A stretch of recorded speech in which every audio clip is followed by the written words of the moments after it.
think it's good to have a teaching philosophy from the get-go because it kind of gives you a goal for the year, not only for the year, but for your whole teaching style and your teaching career. And it also kind of sets the students up to know what type of classroom this is, what the goal is for them, and how you're going to be with them as well. I feel like a teaching philosophy, that's your belief, that's your backbone that you go into the teaching profession with. You've got to have some kind of standard to hold yourself to and to guide you through the process that is teaching, that you stick by it, and it's the thing that keeps you going, keeps you motivated to continue on the path. My philosophy in teaching is all student-based.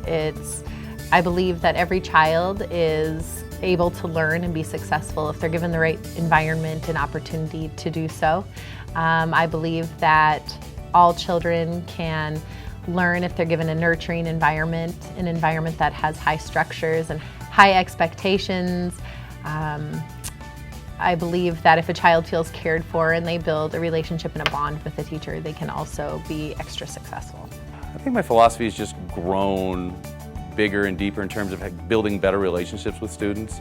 When I first started, you know, you do say, oh yes, I need to build strong relationships with these children and kids, but you know, you're thinking so much about content at the time. Am I capable of doing this? You know, are they going to take me at my word? Am I telling them whatever I'm trying to teach them?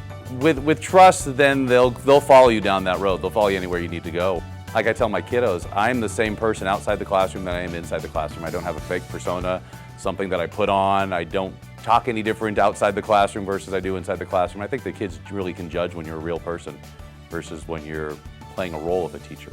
My philosophy has changed a lot over my career. I remember my first college philosophy of teaching was probably about 5 pages long, and now it can be summed up in 2 words. Everyone can.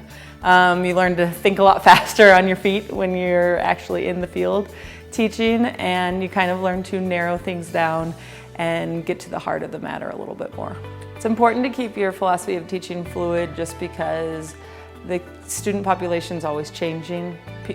You're working with people, so people's attitudes and the culture of your workplace is always going to be different.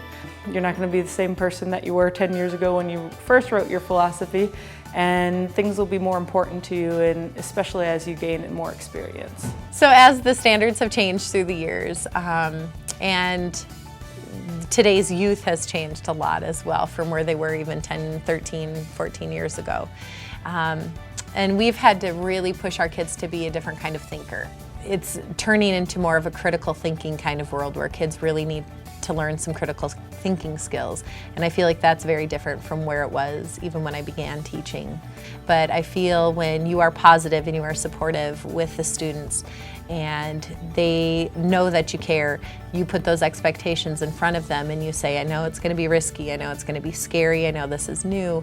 Those kids are going to be more than willing to try it because they feel safe and it's a safe environment. We learn every day. We learn from the students. They teach us probably more than we teach them. I mean, we teach content, but they go through so much and so many emotions in a day that we have to remember it's not a race to a finish line. It's something that we're working on every single day.